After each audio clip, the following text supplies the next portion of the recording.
What a kick-ass machine. Look at this thing, guys. Classic Kawasaki KX250 two-stroke. This one's an absolute ripper. And it's a head turner too, no doubt. It's definitely sex on wheels. This has got a complete Steiger graphics package on it, one off. You'll never see another one exactly like it. They're not sold to the public. It's done by my girlfriend Christy. 30 years as a professional graphic artist. This is full kit number 25. This is one of the highest performance 250 two-stroke motors ever made. Pro Circuit factory mechanic Ragin Ron Bushy, former Pro Circuit mechanic, really absolutely loved these bikes. So Ron had stated with very few mods, these are capable of running at the national level. This one's pretty much a stock motor. It does have a twin air filter, a V-Force Moto Tassinari intake reed valve. The engine runs, shifts like brand new, and it is absolutely stunning. I guess I'll start at the front of the bike and work my way back. It's got a black rim with a brand new Dunlop Sports D952 front tire. The forks, the previous owner had the forks coated. I'm not sure if they're coated or painted or what the finish is on it, but it's a gold finish. The chrome on the fork lowers is in perfect condition. The fork protectors on the bottom are brand new. They have custom graphics, new front fender, new front number plate, new set of Pro Taper bars, new ODI lock-on grips, new plastic Sunline lever with a black shorty front brake. The front brakes have been serviced, new radiator shrouds, a factory effects seat cover, new side panels, new rear fender. This is a stock factory exhaust. Guys, Kenny, can you zoom in on that exhaust? Usually these are bashed to bits. This is a clue of the kind of life the bike's lived. The original exhaust is perfectly straight and intact. Usually they're gone a long time ago. The radiators are in really good condition. They've been painted a matching gold to the forks. It has new fork louver protectors. The engine cases, the frame, the cylinder, everything is in mint condition, as is the original factory foot pegs, the kicker. It's a new aluminum folding shorty lever. The frame rails are in mint condition. The swing arm's in super nice shape. There's another hallmark of a bike that hasn't been off-road raced like through J-Day Woods events. It's not all scarred up. It's in nice shape. No damage on the side. It's been polished. It's got a new 52 tooth rear sprocket with a gold chain. It's got a full TM Design Works replacement chain guide, new blue uppers, a new Acerbis shock guard. It does have a Pro Circuit 304 factory sound stainless series muffler, race proven. That gives it that real edgy bark.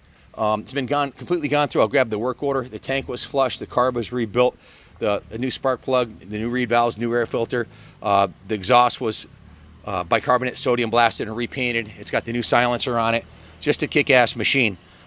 Brakes work beautifully, clutch works beautifully. It's got a lot I just rode a YZ250, the bike that Kenny did really good on racing. This has more torque. I'm not sure exactly why, but it could be the porting spec or the Kawasaki power valve, but it just barks. Junior, how did this thing sound to you? Yeah, it's motor of doom, no doubt. Thing's a screamer. You had to stand it straight up. So she's definitely healthy, she's tight. I'm 220 pounds without gear on, so probably 40 pounds heavier than the average motocross rider. I'm 6'2", and it hauls my big butt around like nothing. If you have any questions about this classic kick-ass two-stroke, I'd rather have this than any new four-stroke. When it comes time to rebuild, the top ends are super easy to service. You can do it yourself at home. There's no fuel injection issues or wiring issues. It's just a very simple, bulletproof two-stroke that'll absolutely smoke the new four-strokes 250s. You know, this can run with the 450s with the right rider on it on the right track, but it'll definitely a whole shot the 250 four-strokes, no doubt about it. Kick-ass machine. Take a look at the photos. Give us a call if you have any questions. Let's take a look at the frame rails. It's something I always like to do. And take a look at this. Look at this, Kenny. There's not a single dent, not a single ding, not a pea-sized ding, nothing in this frame rail on this side. Like it just came out of the box. Clearly a frame that's not been raced or triple jumped. Usually the case jumps, they get all caved in because they're hollow core. This side right here, pristine, not a single dent. Got to be one of the nicest steel frame Kawasaki's I've seen. The frame's mint. It even has the original sticker on there. Lots of cool touches. All new hardware. Wizard likes to put these on the. Check out this little drilled washer. Just a cool little touch that gives you that extra factory feel when you're sitting on it. Let me grab the work order. Make sure I didn't miss anything. The good news is it's badass. The bad news is we put 25 hours labor in it with parts. It came to $3,156. I think I mentioned new rear tire, new front tire, new tubes, new chains and sprockets. So I think I covered most of it. They're the Pro Taper black bars. That's about it, folks. If you have any questions on this kick-ass two-stroke, buy them while you can still get them, guys. Most of them have been written into the ground. To find one like this that's got the original mint swing arm and frame with the original mint engine cases that's not been raced to bits. I think I forgot to mention, I think this is worth noting, and this might explain the history of this. This was owned by Tony Johnson out of Alabama, his neighbor, who is a woman. Not to say women riders ride any less hard than the men, but this was a woman-owned machine, and obviously she didn't hammer it like the way I would. I mean, if I raced this thing for one season, the frame rails would be flattened.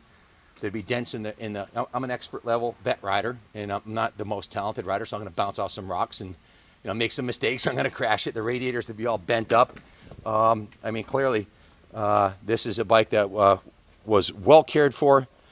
It was woman-owned. That's a fact. I bought it from Tony's neighbor, who just was kind of aging out of racing. So, she never raced it. They rode this around Tony's house. There's cow fields as far as the eyes can see in Alabama, so it was basically ridden in the cow trails, and that's evident by the super clean radiators, no dents from offending flying rocks from other bikes, and the frame rails and the pipe are straight. What else can I say? Good luck finding a nicer one. Thanks for watching. God bless America.